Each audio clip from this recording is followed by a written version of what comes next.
You can make yourself the one that got away. You can make yourself that phantom ex that the avoidant always ruminates about whenever they're in a relationship. Avoidants often have a phantom ex. The phantom ex is a person that they compare their current partner to, a person that they fantasize about and ruminate about while they're in a relationship with somebody else.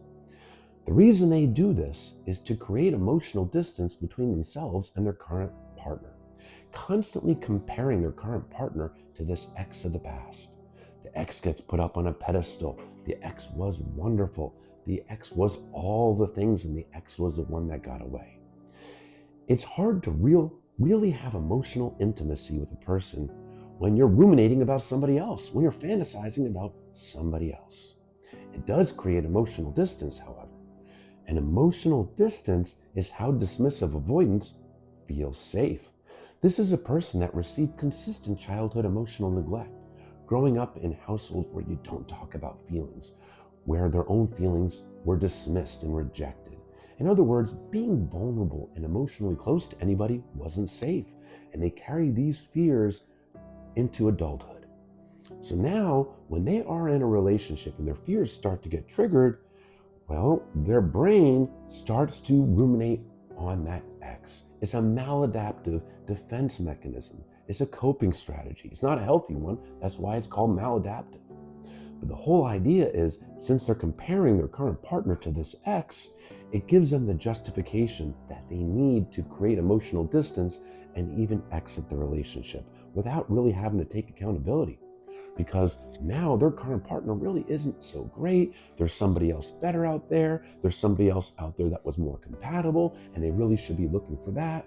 So it's not really their fault. They don't have to confront the inner wound of shame because they have all this evidence that they've manufactured that there's somebody else better for them out there. It's a way to justify their own fears and justify their own urges to leave a relationship. So how do you make yourself that phantom ex? Simple. You hold boundaries with the avoidant. Boundaries being your limits of what you want, don't want, what you need, don't need, what you tolerate and what you won't tolerate, and what your expectations are. And when they fail to respect your boundaries, when they fail to respect your needs, you walk away. You walk away, you don't chase them, you walk away and you go into no contact. This will make you the one that got away because you're not chasing them. You're now unavailable to them. And when you're unavailable to them, it makes you more desirable to them because there's no longer a threat of emotional intimacy. There's no longer pressure for them to be emotionally available to you.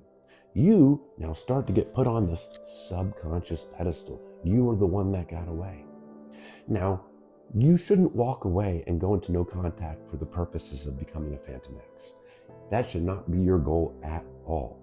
The reason why you should hold boundaries and walk away is for your own self-protection, your own self-worth, and your own mental well-being. If this is a person that is not meeting your emotional needs, if this is a person that is not treating you the way that you want from a partner, this is a person that isn't showing up for you and giving you tons of anxiety with hot and cold behavior, it is important to hold boundaries and to eventually walk away if they're not showing any work towards meeting your boundaries, because being in a relationship with a person that is doing hot and cold behavior and not meeting your needs is a recipe for you becoming more anxious and neglecting and abandoning yourself. Because you shouldn't be in a relationship with a person that puts no effort in to show up for you. And that's just self-respect. That is behaving like a securely attached person by showing up for yourself. You can't force them to show up for you, but you certainly can force yourself to show up for yourself. So holding those boundaries is a healthy thing to do for you. Now, a side effect of that is you might make yourself that phantom ex. It's very likely. Now, that doesn't mean that it's a great thing if the avoidant is just ruminating on you. But what it does mean is now they're actually experiencing some consequences of their actions.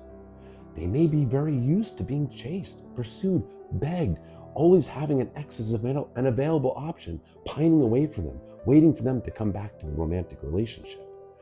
By holding boundaries and walking away, you're no longer enabling this person. You're not sending the avoidant the message that it's okay to string you along, that it's okay to only give someone breadcrumbs, that it's okay to trample boundaries. No, you're allowing them to feel the consequences of their actions. And the consequences of their actions are that they can actually lose somebody that they care about, at least at some level. That can be a rock bottom for some people, meaning the point where the pain of the consequences of their actions, the pain of losing you, outweighs the pain of self-reflection and internal growth. Rock bottom can be the point where a person says, ooh, this hurts. I don't want to go through this anymore.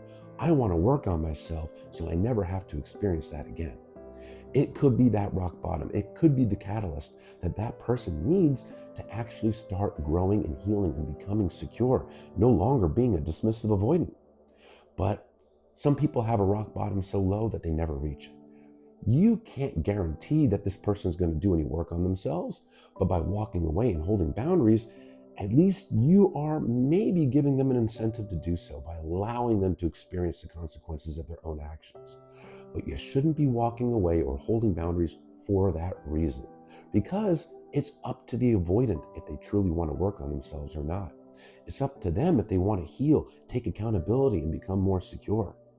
And if they do, that's great. That's great for their lives. Now they'll be able to actually maintain and form healthy relationships in ways they weren't.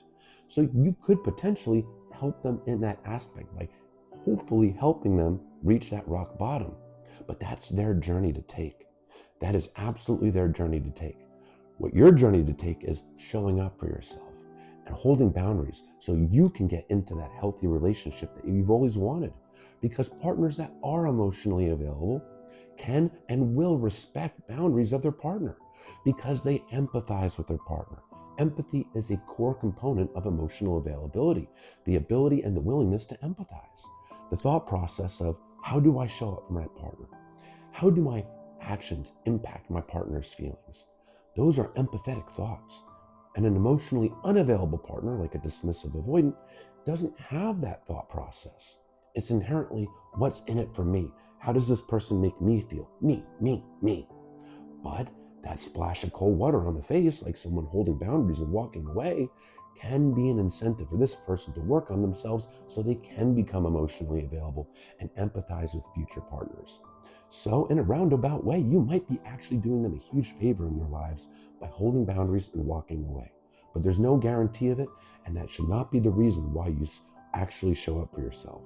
You should show up for yourself, show self-respect, show yourself that your needs and feelings matter for you, because that will set you up to get into healthier relationships in the future. But that side effect, you might be the Phantom X. You might be the one that got away.